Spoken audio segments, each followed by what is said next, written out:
Fighters, Dr. Austin Shane. With me, as always, we have Alex Friedman, badass strength coach in Denver, Colorado. Today, we are going to be talking about training, and we're going to be talking about two different paradigms of training.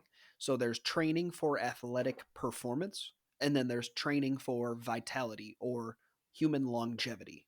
And they're two separate things because if you train like an elite athlete, you ain't going to live very long. And if you train for sustainability or for vitality while you're trying to be an elite athlete, you're not going to do very well. So, Alex, what's the difference between the two? Well, let me jump in and immediately challenge you on that. I think you can train and have both priorities at the same time. I mean, I don't think you can maximize both of them at the same time, but I think one can be a subcategory, a subgroup of both at the same time. So, I disagree. okay, that's fair. And here's why. All right, let's go into it. So I think you could be good. You could make it to the UFC and have that be a priority. But there's a reason why Kamaru Usman's knees are falling apart. There's a reason why Henry's all banged up all the time. Like there's a reason why Yuri's always hurt. There's a reason why these guys, the elite of the elite, while you should be training smarter, I don't think you can get to the elite of the elite level without pushing yourself to the utmost limits of human physical potential. And the only way to find the utmost limits is to keep fluctuating back and forth between the two. If you're focused on sustainability, I don't think, even if it is just the GPP side of things, which is where I would add it in, like out of camp is when you can focus on sustainability in my mind. But I don't think when you're on a UFC title run that you can think about longevity. That has to come later. When you're on a UFC title run, you have to focus on keeping the main thing the main thing. And the main thing is maximizing your performance to the utmost level.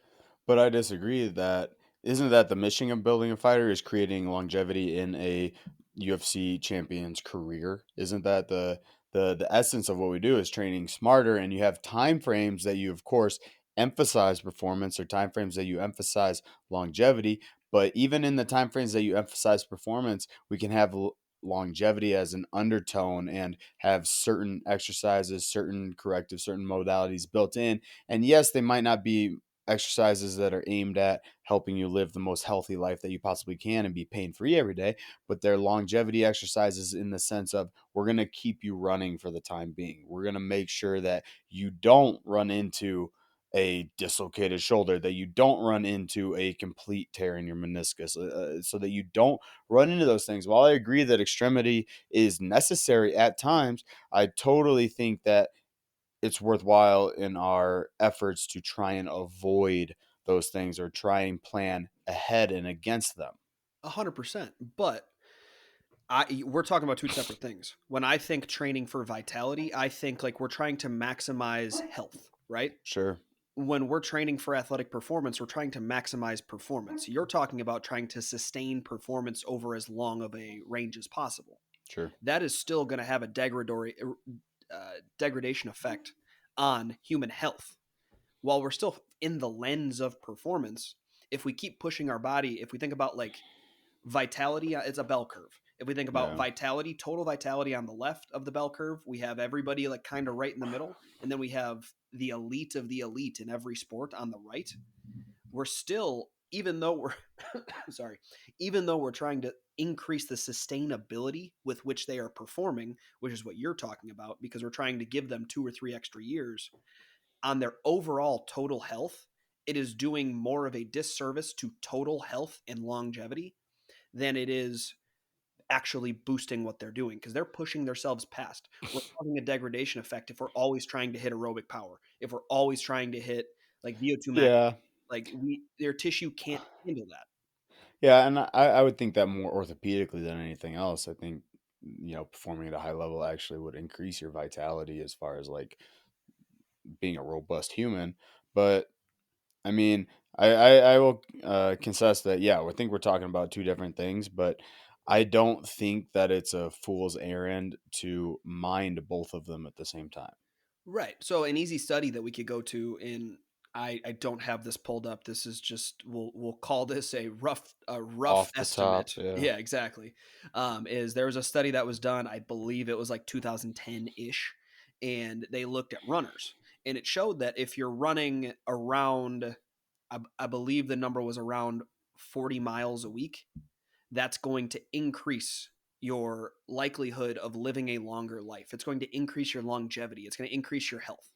As soon as you start running past 100 miles a week, it actually does the exact opposite. It is going to cause you to live less. It's going to decrease your overall health numbers, and it's going to decrease your life expectancy. So it's the difference between, like, if we running in my mind is the easiest way to break this down, where running in a sustainable fashion is going to have nothing but positive benefits on your overall aerobic health, nothing but positive benefits on joint stability. Like, there's all these good things, but you can take it too far. You can be a marathoner. Like, Yeah. we know that marathoners have a lower life expectancy than regular sustainability focused humans, right? So that's that same exact concept where those runners are training, the marathoners are training for performance at all points in time. And that's a real life metric where it's just a univariable equation because it's just running, where we can show that if we keep pushing the limits for prolonged periods of time, it's going to decrease our overall sustainability. But if we focus on that for a short amount of time and then get back to sustainability when they're done, we can actually counteract those different effects that are done, which is what I recommend for a lot of athletes. When you're an athlete, the number one thing that you need to focus on is being a fucking athlete. You're focusing on performance, and we got to do everything we can to help you with your performance because that's how you get paid, right? Yeah. We want you to get paid as long as possible, and there's smarter ways to do things. This doesn't mean just keep pushing the limits and fucking destroy your body. That's not what I Well, want this to mean. But yeah. but what you can do, or what you have to focus on, is at the end of the day, the main thing is the main thing. And if you're in the UFC, the main thing is getting a fucking UFC strap because that's how you make the most money and that's how you maximize your career. And that Right. comes with cost. We can't put the cart in front of the horse, though, as far as having some type of health and wellness as your um, basis for performance, right? Like somebody that has a torn ACL, a torn ACL may be a bad example. Somebody that has a dislocated shoulder is not going to be able to go out in the octagon and perform, No, right? So it's like we have to make sure there's a base level of health and wellness before we pursue too many sport specific or like performance goals, right? So that's a piece of that pyramid. So I think under the umbrella of training for performance has to be this health and vitality type of training, and typically our high performing athletes already have this box checked, right? hmm, We're healthy, we're in shape, we're strong and mostly physically robust to getting hurt. Um, but you can't, throw the baby out with the bathwater and say like we need to train for performance and exclusively think of that because that's how you get injured, right? for Like sure. so it's a little bit of we need to be mindful of the health and vitality type of training as we fold it into our overall number one priority of performance, right? Because Exactly. again, you can't be mindless, so you can't completely ignore the health and wellness. Like I'm sure people have tried, David Goggins, For whatever sure. his motivational take, his training regimen is, in my opinion, not geared towards performance or longevity, No, it's fucking right? stupid. I'll say it. It's fucking stupid. Right. Like, it's So, motivational, but it's fucking dumb. all right, and I have a very, very slim margin for David Goggins in my life. Like I enjoy a few, maybe a clip a week. If I see one clip of David Goggins a week, that's my threshold. Yeah. Um, but if we completely throw out any type of health and longevity, then we're gonna take out the foundation of our pyramid of performance, right? It's Hmm. like I don't give a shit, if I sleep 1 hour a week. Or here's a good example: like I'm gonna spend 14 hours a day training, right? Yeah. I'm not gonna eat. I'm not gonna sleep enough. I'm not gonna do any of this, right? You're bound to get injured. You're bound to have negative performance effects. Like that in itself is not a balanced training regime. So in my view, like they're hand in hand. You have to have one with the other. Now, to your point, if we're going to prioritize one, then yes, we have to sacrifice from the health and vitality and wellness. Or if we're going to prioritize health and vitality and wellness, we're uh, pulling back from the performance goal, right? That'd be like where me and you are at right now. Like we're going to train for wellness and some vitality and then even, some recreation, but we're not maximizing our performance anymore by any means. Right. Well, so the example like you use with the person that wants to train 14 hours a day, that's not maximizing performance either. Like, yes, I understand where you're coming from. Like that is an example, but like that doesn't maximize performance at all. If you completely neglect health and vitality, if you completely neglect like sleep or rest or a good workload, that's not just training per performance. That's just being fucking dumb. Like that is in it of itself a what I would say is a waste of what we're doing, as opposed to if we can focus on trying to increase that athlete's focus, or I guess prioritization is what I'm talking about. So increase that prioritization and really focus on getting that athlete to realize that training isn't the only part of performance, right? Sustainability, when we're this talk that we're having, we're talking about sustainability in a way that is focused purely on the training element of it. But in it of itself, performance is a multifactorial equation, right? We need sleep, we need recovery, we need all these different things. That's not necessarily sustainability though. That's just training smart.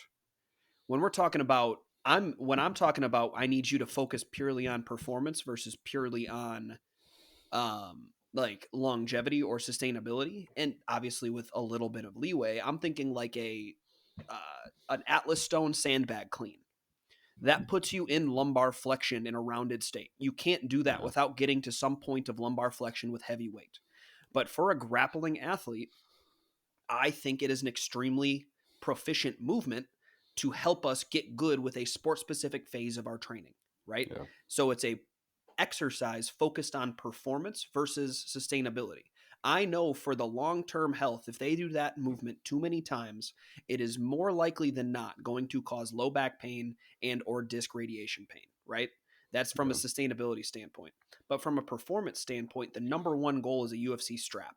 And that exercise, as long as we dose it correctly, should, in theory, get us closer to that strap because it is a good exercise for a certain amount of athletes. Right. Yeah. And so good. We're defining and creating more parameters around what we mean when we're saying training for vitality versus training for performance. Right. If we look at, the 100% approach, yeah, I agree with you that training for performance and going whole hog into that is going to be have higher risks for your health and Mhm. vitality and even higher risk for your performance. Right. Training for your performance is inherently a lot higher risk and a lot higher reward. Training Mhm. for your health and vitality should be a lot lower risk and a lot lower reward, quote unquote. Like you're gonna live well on your day to day. You're gonna feel good every day, but you're maybe not gonna hit those exceptional athletic feats that you might be that somebody training for performance would be after. Right. So I Right. think it's all within an understanding of your goal and then adhering to that goal. Now that being said, there are still a lot of behaviors that I see that are too risky for this performance goal.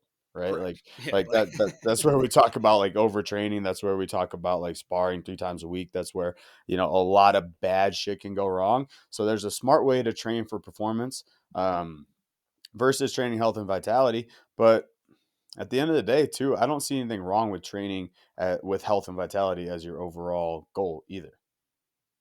I I don't see it either. I think that's probably what most I would say unless you are have aspirations of being an elite professional athlete and you're in the beginning to middle phase of your career, I think you should exclusively train for vitality. Yeah, because right.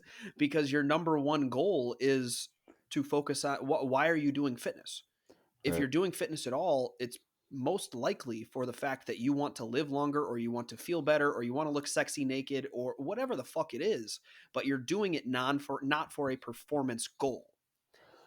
Right. And I think even beyond that, like you said in the beginning to middle of your career, and this is going to sound kind of harsh, but you're not good enough at training fitness exclusively for Yes. performance, right? Like you haven't built a strength foundation. You don't have a solid aerobic base. You can't differentiate in your energy systems. You're not strong enough to really maximize or optimize your power phase that you Mhm. may be in, right? So it's like, we have to build up this steady base, and like you said, that comes through training for vitality and longevity.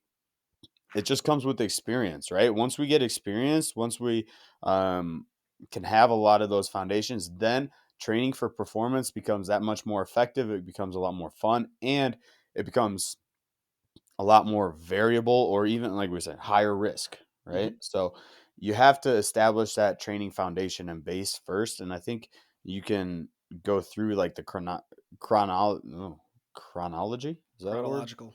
Sure. Chronological order of your career and emphasize different pieces in different spaces. Yeah.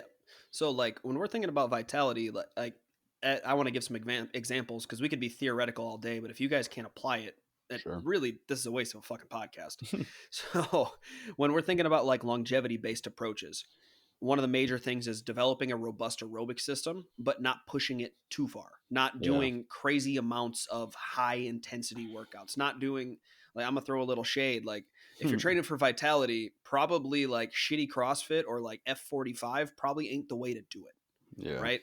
Like that's not necessarily a vitality approach. That is going to give you a good stimulus. It's going to give you what you would consider a good workout, but for the most part, that's not going to increase your overall health. So this is going to be a lot slower of a progression. It's going to be a very, very long process, but it's going to be a little bit like you're training, you're going to run for 30 minutes and you're going to do that 2 to 3 times a week. And then you're going to lift relatively basic human movement patterns like 2 to 3 times a week. And you're going to do that for about 4 to 6 months. And you're going to consistently progress either weight, tempo, sets, volume, like overall volume, whatever metric you're trying to increase. I typically like to, for a vitality approach, go volume and then intensity because I want you to adapt to the stimulus and then be able to add on top of that stimulus. So it's like a capacity versus like power or intensity approach. Sure. But that's going to be, at least in my mind, that's going to be the best way to try to give you building blocks to like OPEC, the guy that makes or that created OPEX. He's the first CrossFit Games winner ever. His name's James Fitzgerald. He always talks about like I want to be able to the day I die, I want to be able to climb up a mountain, take a piss at the top of a mountain, and have sex with my wife, and then I can die. That's it. That's all I want. I want to be healthy enough to do those things, and if I can do that when I'm 90, I know I've lived a sustainable life. Right? That's what I think about when I think about vitality and I think about a sustainability approach is you want to be able to do every day-to-day task that you find important as long as you can. And how can we get you there? Then we should train for those goals, isolate those variables, and then put that into your program and boom, that's going to be as long as we keep increasing at a slow steady rate, the best way to have progress towards those goals. Yeah, and I think that comes jaded a lot of the times because the fitness industry, or thinking about like quote unquote like strength training or working out, I think has been, especially, this probably not as hot today, but in the last 10, 15 years, was hijacked by the maniacs, right? Yes. Like people that fucking love fitness, or CrossFit gyms, etc. Like I want to feel like I'm dead at the end of the workout. That became anybody's idea of fitness and longevity, which Mm-hmm. is not, just point blank not true, right? You can have a casual relationship with working out. You can have a casual, like, I see, probably upwards of 10 to 12 general pop people every week that come in twice, check the box, make sure they're staying physically active, make sure they're moving well, make sure they're staying pain free. And beyond that, I mean, they might do a hike or something fun or whatever, but they don't quote unquote work out. And Yep. that's okay, right? Like Yep. your longevity goal again doesn't have to consume you. Where, people do get obsessed, and then we have goals, and that's cool too. We can chase that, but that also comes with the understanding that like there's a little more inherent risk, and we're going to take away a little bit from a strictly vitality type of Mm-hmm. approach. So I think that kind of art has been lost, is like you don't have to be a gym freak or maniac to go lift weights. No. Lifting weights should be about overall health, and that's kind of where I really buy into the Mike Boyle functional strength and conditioning type of stuff, Mm-hmm. on that side of things. So I think that will help you live your life in the most robust manner and the most pain free manner, because as we've talked about, like strength is the key. Strength is what's going to allow you to be pain free, to regroove some movement patterns and get as strong in them, is going to avoid pain in the long haul. Yep. So Well, lower body strength is one of the major metrics in increasing quality of life as you age. It's actually the number one metric, and number two is aerobic capacity. So, if you want to have a better life as you age, you need strong legs and you need a well developed heart. Those are the two things. If you can't do those two things, life's probably gonna fucking suck as you age. Yeah. So you should it's one of those people like the two people you're talking about. They're lifting not for goals, not for anything. They're lifting because it's the right thing to do, right? They're Yeah. exercising because it's the right thing to do. And it doesn't need to be lifting. You can go fucking play kickball. You can Yeah. go play a sport. You could play tennis. You could golf. You need to do some sort of exercise. I'd actually prefer you to have as large of a movement vocabulary Yeah. and and movement variability as possible. You shouldn't just be lifting. You need to be Yeah. strong, but you shouldn't just be lifting. Well, Versus, well, go yeah, for what you're no. going to say. Oh no, I totally agree. I mean, I think you should add some external resistance to that in some capacity or whatever. But I think in a long story short type of manner, like the human condition has become, too physically easy for us, Hmm. right? Like Yeah. there's zero on your day-to-day task. There's zero physical stress necessary, right? I could wake up, brush my teeth, get in the car, go to work. I don't have to run. I don't have to walk. I don't have to do any of this. Go to work, sit at a desk. I barely have to stand up. I barely have to walk at all. I drive back home. I can sit on my couch, watch Netflix, play video games, whatever. Like there is zero physically demanding things necessary, right? So it's like instead of going out laboring, going out and hunting, going out and doing whatever you need to do to survive that demands physical labor, we have artificially had to try and replace that, and that comes in the form of lifting weights a lot of times, right? So you know, I think we get too fancy with it a lot of times. It's like if you want to live a healthy life, like go do more hard shit, Yeah. or Move go shit. do fun something or Yeah. move around, like physically challenge yourself. And I think that goes into a lot of things. And if we want to learn how to do that, in my opinion, do that the best, or we want to really figure out how to quote unquote move correctly. That's functional strength and conditioning or type of movement stuff. But if you're playing kickball or you're playing volleyball or whatever, and you don't have anything that hurts you, you're just a good, healthy person, like then I don't think there's genuinely any need to go lift weights. Yeah. Well, I mean, we need lower body strength, right? There should be a steady diet of resistance training. I say you can't just lift weights, or you shouldn't just lift weights. You should do other Yeah. things, but you still need to lift weights, right? Right.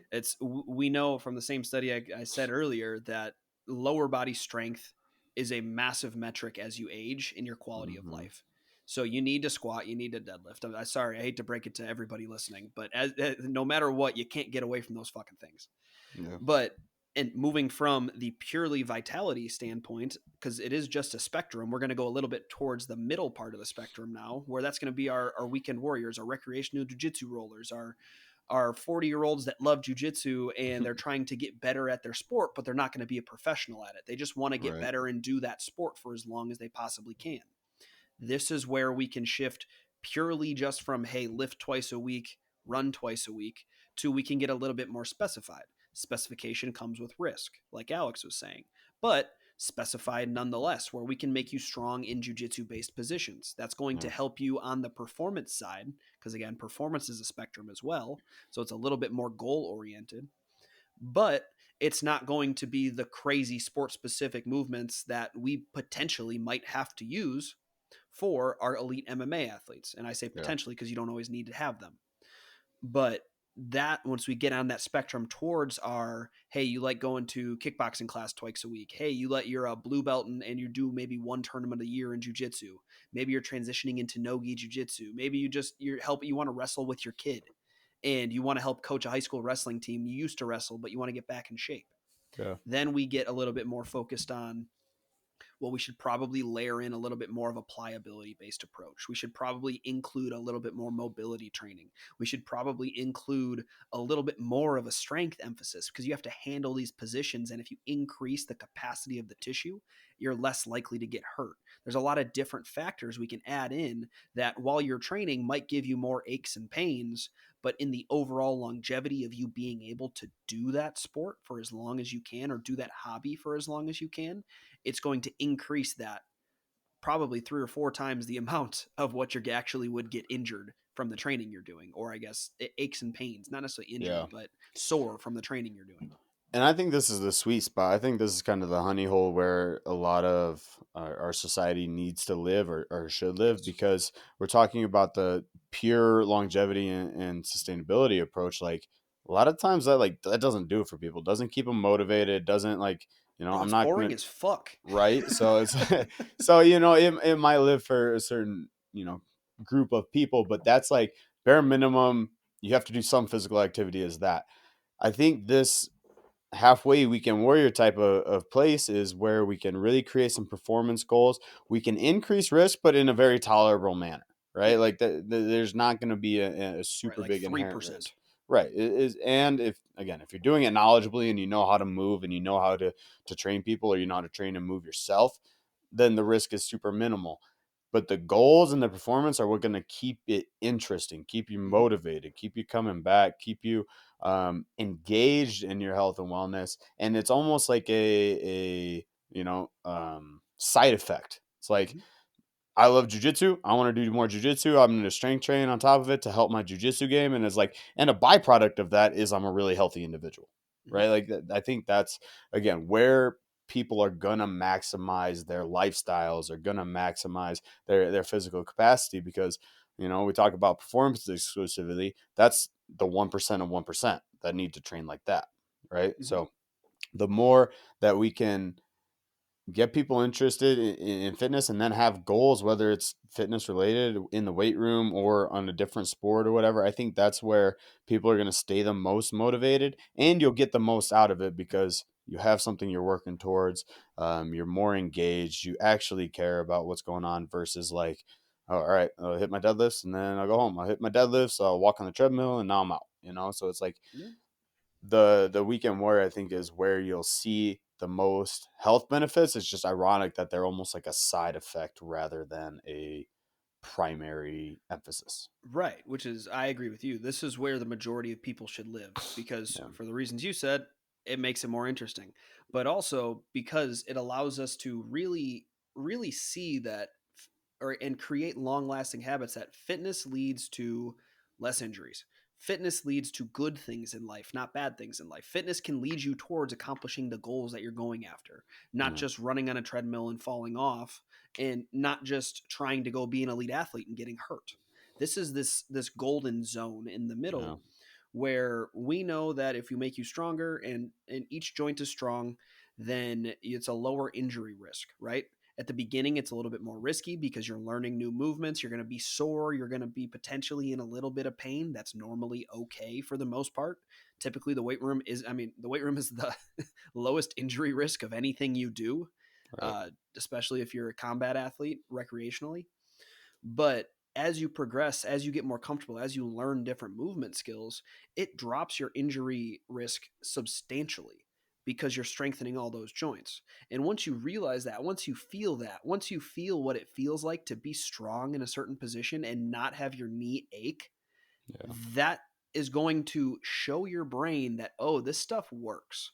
It's a positive feedback loop that's going to force you to actually do that again. Technically it'd be a negative feedback loop, but it's a positive thing that's going to force your brain to go, boom, I'm going to do it, I'm going to do it, I'm going to do it over and over and over again. And you just keep hammering that same system that's going to make you better and better and better, right? And this is where I have a lot of fun. Like, I Yeah. love working with my professional athletes. It's a blast. But honestly, this middle zone is where it really is the most fun because you can make a huge improvement by just adding in fitness on top of your hobby Yeah. into your day to day life and how you feel. Because I was actually just talking shit. That was yesterday. It was a long day. Yesterday with our head coach at Fight Ready Santino, and we were talking about different niches in business and all this fun stuff. But he's like, something that not a lot of people focus on is everybody focuses on training for performance. Not a lot Hmm. of people focus their fitness goals on being pain free. Everybody says they want to be pain free, but they don't Right. go to fitness for that. They go to healthcare, they go to a chiropractor, they go to a physical therapist, but they don't think that fitness can get there. When in reality, fitness is probably the fucking place to start. Like, Yeah. fitness in my mind is healthcare, right? Yeah. Because it's going to force you to be healthier. It's going to increase all of these different metrics I've already said that Yeah. are going to allow your tissue to be healthy and for you to have a better shot at getting through anything you want to do in life without sustaining an injury. Yeah, and that's your typical like proactive health versus reactive health Hmm. argument, right? Like let's get ahead of this, let's stay healthy and fit so that we don't run into these problems later on down the road. And so I think having that understanding of like and that's where like corporate America has started to implement like more health and fitness systems. Like we're getting ahead of this so we spend less on our insurance payouts. We spend less uh with people getting injured or et cetera. So Hmm. I think it's really important to understand that like your health and fitness is the mechanism to make you more robust. And I think as much as we talk about like performance oriented goals and health and wellness or vitality and longevity oriented goals, I put that also in a spectrum of optimization versus robustness. Yep. Right. So when we're training for performance, we're trying to optimize this one single thing we're trying to do. Right. So we Hmm. get laser beam focused. When we talk about training for health and longevity, we need robustness. We can be able to do a lot of things at a pretty low level, right? And so again, that optimization is inherently more risky. And again, as a sliding scale, the weekend warrior type of person is going to be more robust and the most robust to any type of lifestyle stress that they see, right? So that's where I try and meet people where they're at when they come and see me. It's like, I see where you're at. I need to make you X amount robust because that's probably the highest intensity you're ever going to see in your training sport, in your life, in whatever, right? Hmm. So when I get to the elite level athlete, it's like you already should be, to the nth degree robust and bulletproof. Yep. Okay. At that point, I can't concern myself with a ton of robustness right now because we're trying to optimize. Right. Right. I'm a And push your ass, motherfucker. exactly. And if you haven't checked that box of robustness, we need to walk it back. We need to Yep. regress a little bit, right? And hit some type of box of robustness. But then when we optimize, we increase risk. And hopefully, I say hopefully, you're robust enough to handle that. Bingo. And it's all, I mean, I could talk about capacity versus intensity all day, but it's all Sure. just lift the capacity, increase the intensity. Lift the capacity, increase the intensity. Can the tissue handle what you're about to do? Cool. That's awesome. That Hmm. means the capacity meets. If the tissue can't handle what you're about to do, boom, that's probably going to cause an injury. That's when people actually the best case for me to explain this is like the person that falls in love with jujitsu and then gets hurt 2 months later Yep. because they did one class and they're like, oh fuck, I love this. This is amazing. And then they do 4 classes a week and then they don't realize that you went from maybe lifting twice a week to doing jujitsu 4 times a week for 8 weeks straight, and your tissue was not ready to handle that stimulus you were about to put upon it. If Yeah. tissue isn't ready for a stimulus, then it's going to fucking ache. It's going to get irritated. It's going to scream at you, which is all pain or any sort of symptom is. It's just your tissue screaming, help, you've pushed me too far. Yeah, and especially if you're not trained or ready for it, like the number one damaging thing to your body is going to be volume, right? Mm-hmm. So it's volume on top of volume, and on top of that, like jujitsu, it's hard to say is like the most unergogenic sport that has ever existed, right? Yeah. Like doing jujitsu does not help you move better. It's not designed to help you feel better. It's actually designed the opposite to make you get Yeah. into extreme amounts of pain. So to not counteract or plan for that, I think is a huge misstep that a lot of people make. Like that's the blue belt curse, right? Like Mm-hmm. either you stop progressing, you get bored, or you get super injured because you exactly what you said, Austin. You get obsessed, and then you hugely spike your volume in a very short amount of time, which is almost always going to lead to injuries, right? Like Right. even when I worked in the collegiate sector, right? Beginning of the season was the scariest time is like because I hope I've seen these athletes enough and I've given them enough stimulus that they can handle the practice loads that I know their coach are going to overbearingly put on them, right? Or I hope they've been doing enough on their own to handle those loads because a huge spike in volume is almost your number one indicator of like chronic injuries, right? 100%. Yeah, it's the age old. That's why they stopped doing two a days in football. Is Right. because these kids would go from nothing to doing two a days, and there would either be massive injuries, or I mean, for some parts, there was fucking death. Yeah. Like there Right. was straight. I mean, if you're doing it out in the hot sun and they're not used to using that much energy, and they're not used to having to hydrate that much, you're gonna pass out. Yeah. So it's if we're moving from that though into elite performance or elite athletics, that's where when you're talking about optimization, that's where when we're talking about fine tuning, that's where we can push individual variables to their breaking point though, Yeah, because these athletes really should be robust enough to handle it. But like in a good example, we could use Kamaro. He's openly said he cannot run. He doesn't run in any of his camps. That sure. doesn't mean that we're not going to push his conditioning to the next fucking level. We can find a modality that fits his body and then push him to his limits and then give him an adequate enough time to recover. Yeah. That's where I guess that what we were talking about at the beginning of the podcast, that's where we're talking about that is ideally the sustainability part of health and human performance. Gotcha.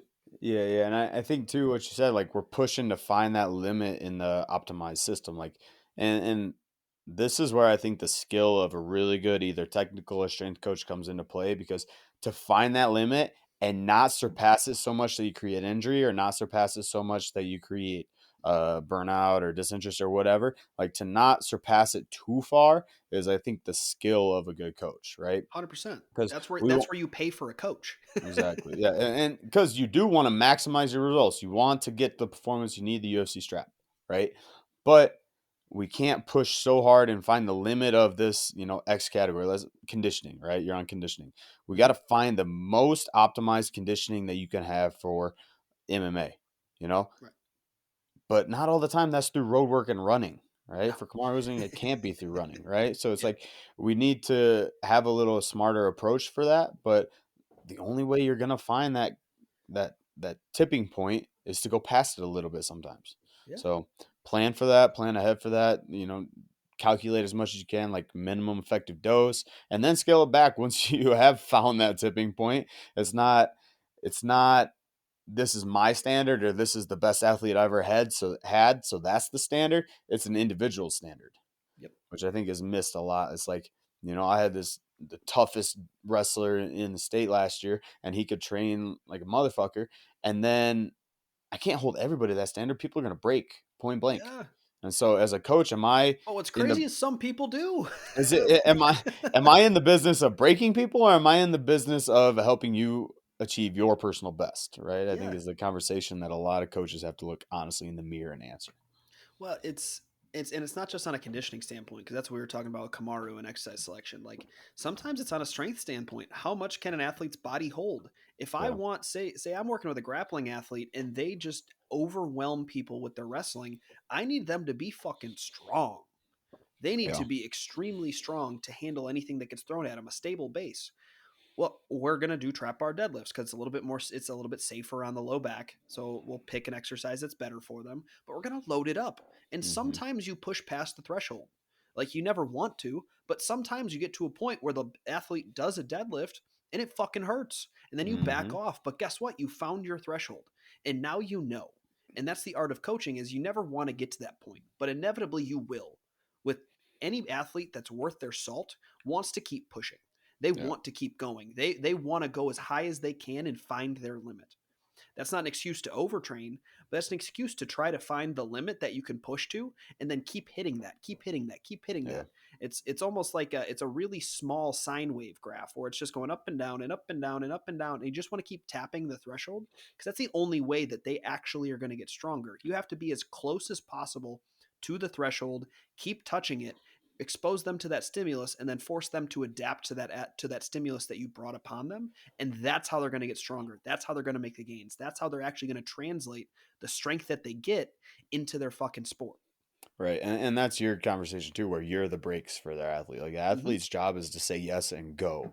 You can be the brakes. You can put the right program and the right loading in front of them so that they understand it's like I have your best interest in mind. I can pull you back as needed, and that's going to help you ultimately. But that's really all strength training is continually finding the next threshold and then beating it, right? And then you can find different fancy ways to do that. You can progressively overload. You can vary. You can do all this stuff, but to beat strength numbers is a continual process of finding the limit, beat it, find the limit, beat it, find the limit, beat it, and then you get more complex based on the different sport that you do. So MMA is a hugely complex problem, right? Mm-hmm. So you can go Where's my limit in MMA? How can I beat that? How can I beat that? And the answer is not always more, more, more, more, more, which I, Right. which Most everybody answers that question is most of the do. time it I'm is gonna not. do more, So it's like, a lot of time the answer is do different, do better, uh Do less. do less, do more planned. So it's like let's train smarter, and I think that's really kind of where we've cornered the market and tried to um, expose our ideology and our thoughts through building a fighter. Right. So that's how I want to end it. Shameless plug.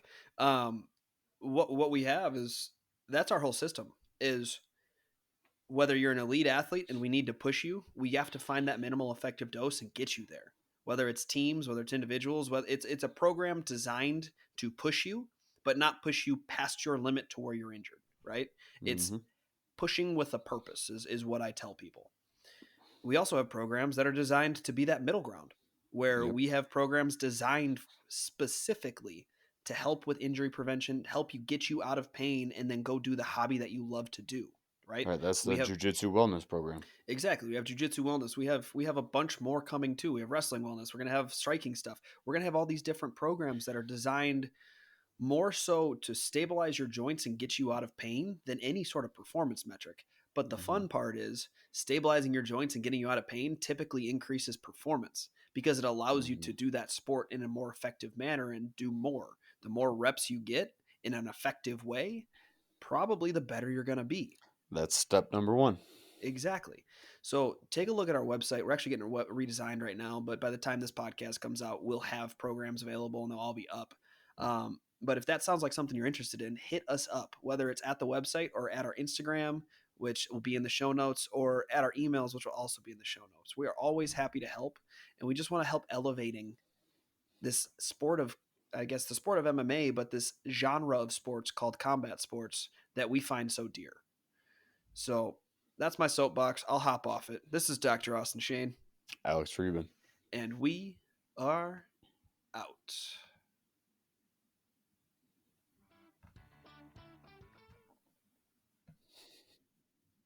Sorry, y'all.